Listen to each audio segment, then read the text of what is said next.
Alcoholics and addicts are mostly invisible in academia. We are not absent, but we rarely register as salient. For its part, critical and cultural communication studies in cognate fields have had relatively little to say about addiction and recovery. Most of the published work that engages these topics does so through traditional conceptual orientations or through a hermeneutics of suspicion. Such work rarely flows explicitly from the experiences of sober people. In an interview on the topics of drugs and addiction, Jacques Derrida responded to the interviewer's observation that the famed French philosopher was not a, quote, specialist in the study of drug addiction. Said Derrida, the criteria for competence, and especially for professional competence, are very problematic here. We agree that notions of specialization and expertise are always fraught. But fundamental to critical and cultural approaches to communication scholarship is the understanding that positionality matters. Or, as Lisa A. Flores notes in her powerful work on racial rhetorical criticism, authority matters. One of us is a queer, gender non-conforming lesbian who works as contingent faculty. The other is a queer, cisgender, and straight-passing man who is a tenured full professor.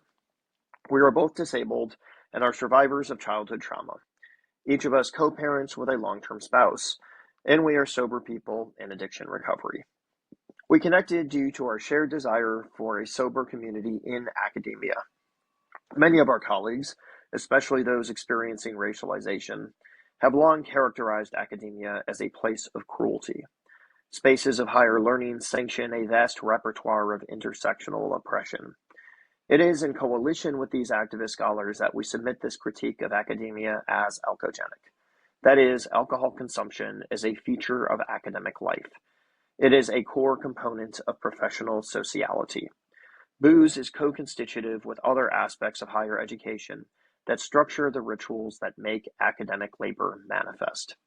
Ann Dowsett Johnson describes alcogenic cultures as those where alcohol consumption, including drinking to excess, functions as an unstated warrant for social and professional activity. And because the norms of alcogenic culture find expression through symbolic practices, this is a fundamentally communicative matter. We have come to understand that sober community in academia is necessary for our survival. It is to such an end that we conceptualize sober embodiment as a distinct epistemological position capable of critiquing alcogenic cultures, especially in academic spaces, and imagining alternative futures. In what follows, we describe how such positionality operates as a framework for naming and critiquing the quotidian norms of alcogenic culture. In so doing, we theorize the sober academic as an embodied critical position that names academia's alcogenic logics and the broader regimes of violence that higher education comprises. We also describe how assembling as sober academics enables us to navigate the cultural rules of the academy as sober people, cultivate spaces for people seeking sober community in higher education, and ultimately produce what Leah Lakshmi Piepsna Samaharsina calls care webs. We offer sober embodiment as a generative site of critical practice and a means of, in Karma R. Chavez's words, quote, confronting normative and exclusionary discourses as a move towards differential belonging in order to find and create sustainable community practices and livable futures. Addiction and recovery operate upon a field of discourse and within networks of power relations. The addict is a function of historical development and rhetorical invention. And we can attest from our experiences in addiction recovery spaces, such as 12-step programs, that rhetorics of addiction and recovery can function as vectors of domination. But as is the case for scores of other scholars working from minoritized epistemologies, we often struggle to digest intellectual work in communication and related fields that presumes to extract critical insights from our experiences without naming explicitly any roots in that experience. Such literature often figures addicts as ideological pawns rendered docile by the subjectivity we assume when we utter phrases such as, I am an alcoholic. Or to especially deconstructionist tendencies, our addiction might register as a novel critique of enlightenment relationality, or a refusal of inhibition, and normative sociality.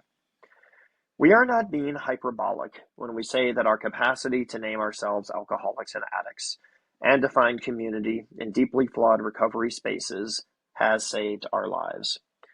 We experience deep resonance with our performance studies colleague and fellow traveler in recovery, Justin Thomas Trudeau, when he writes, quote, "Performative recovery narratives are a healing device focused on solutions for their audiences, and the results are a horizontal identification of sameness rather than a vertical top-down lecturing." In her powerful memoir on addiction and sobriety, Leslie Jamison also reflects on the communal nature of recovery narratives, characterizing them as a rhetorical genre, less committed to carving out a unique identity as a sober individual, but to the constitution of a collective subject whose healing tangibility manifests as egalitarian fellowship. Indeed, a surprising, for some, aspect of 12-step recovery traditions is their capacity, through mutual aid, to operate as critiques of neoliberal individualism. We write here not as deluded adherents to 12-step orthodoxy. Danielle has written on the homophobia that characterizes so many recovery spaces, and we have both worked to cultivate enclaves within the larger recovery community that respond to its many exclusions. The collective identity that mainstream recovery constitutes often violently conceals the experiences and histories that do not adhere to a tradition whose origins in white cis-masculine Judeo-Christian contexts its most outspoken practitioners often refuse to address.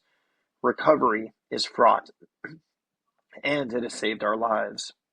Sober embodiment functions as an alternative to a hermeneutics of suspicion, not because it denies the harms such an approach unearths, but because it can dwell in the nuances of recovery that resist neat normative conclusions. Furthermore, a critical orientation that operates from a sober positionality illuminates the scope and impacts of an alcogenic culture. As Bryan has written elsewhere, academia is an economy of misery. Normative success in higher education expresses confidence in one's scholarship, making connections, relationships with tenured faculty, securing tenure, performing at conferences and other scholastic spaces, earning students' affections, and publishing. This performative carousel is unsustainable for many of us, especially those who operate at the intersections of various modes of oppression. And yet, its cruelty so often operates as a fetish. If you have not suffered to advance your career, you're doing something wrong. Alcohol is especially prevalent in academia.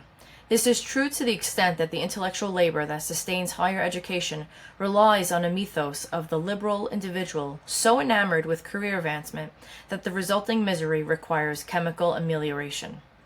But it is also true that academic sociality is alcogenic. Alcogenic culture is a normative condition that, being co-constitutive with other regimes of domination, name the sober alcoholic an outlier. Weekly departmental happy hours, savoring the wine and cheese following graduation ceremonies, and other rituals are the substance of alcogenic culture in academia. They are the officially optional but functionally non-optional modes of sociality that demarcate the parameters of intellectual belonging. If one does not or cannot attend the happy hour, departmental reception, or other alcogenic event, they risk missing important opportunities for further intellectual discussion, professional networking, or queer world-making. Alcogenic norms therefore express what Chavez calls an alienizing logic, or a structure of thinking that insists that some are necessarily members of a community and some are recognized as not belonging, even if they physically reside there. Our presence in academia is often overwhelmingly physical. The cruelties of academic culture reside in our activated nervous systems, and there are undoubtedly ways our white bodies belong in normative academic contexts. But as sober people, we are often aliens in alcogenic culture. While we are trained rhetoricians, the communicative norms of alcogenic culture in academia manifest less in the form of conspicuously rhetorical artifacts, such as speeches or mass media, than in the quotidian textures of academic labor. We share disability scholar J. Timothy Dolmage's characterization of the university as a rhetorical space that holds a history of injustice in its architecture.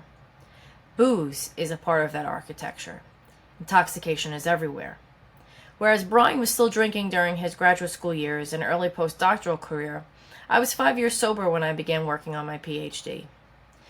In an editorial on academia's alcogenic culture, Alicia Andrzejewski writes, "It certainly does not help addicts that academia is saturated with alcohol and other substances. Alcohol is the antheme of academic belonging. Even with the lens to which we go to share our stories and experiences, it remains profoundly difficult to create a counterculture to alcogenic academic life. Nor have we found it especially easy to locate spaces in recovery contexts, such as AA, where our experiences as academics are legible to fellow alcoholics and addicts. We operate within the often contingent but still powerful boundaries that mark the limits of belonging in academia and recovery spaces. And such operating, to be clear, often functions as complicity. Equally as intoxicating as alcohol or other substances we once consumed to manage the so many variations of misery is what Audre Lorde describes as the enticing prospect of joining the oppressor under the pretense of sharing power. Our presence in academia as sober people and in recovery spaces as academics still require us to code ourselves into each dominion's rhetorical prescriptiveness. We teach ourselves and each other how to pass. Left to our own devices, we surrender to the feedback loop of a maudlin status quo. In early 2021, Bryan contacted me after seeing an Instagram post about my autoethnographic work on recovery community literacy, as well as the recovery-themed podcast I hosted. Bryan was inaugurating his own research trajectory regarding addiction and mental illness in higher education contexts. Connecting with a like-minded intellectual was appealing. It was a couple of weeks until I realized that Bryan was not merely interested in my intellectual and public work in recovery, but he was himself also a sober person in academia. By this time, I had co-founded a virtual meeting with a fellow sober academic. From its inception, the meeting was explicitly not affiliated with AA, Narcotics Anonymous, Smart Recovery, or other popular modalities. We sought instead to function as a pluralistic space comprising a range of recovery philosophies and academic experiences. Still operating as a weekly virtual meeting, Sober Academics offers a support space and network for people seeking sober community in academia. We understand sober and recovery as porous terms, as well as academic. We do our best to minimize gatekeeping while also cultivating a space that is reasonably coherent and therefore accessible for people seeking support as they navigate academic life and addiction. Participants over the past 4 years have included tenured track faculty, contingent faculty, graduate students, academic support staff, independent scholars, and people who have left the academy entirely. And among meeting attendees are people who practice abstention or harm reduction, alcoholics and drug addicts, people navigating compulsive behaviors, and family members of addicts. In addition to providing supportive space for academics in recovery, Sober Academics fosters discussion about the alcogenic norms of academia, as well as the problematic exclusions typical of many recovery spaces. The group therefore serves an epistemological function. It quickly became a site for theory building.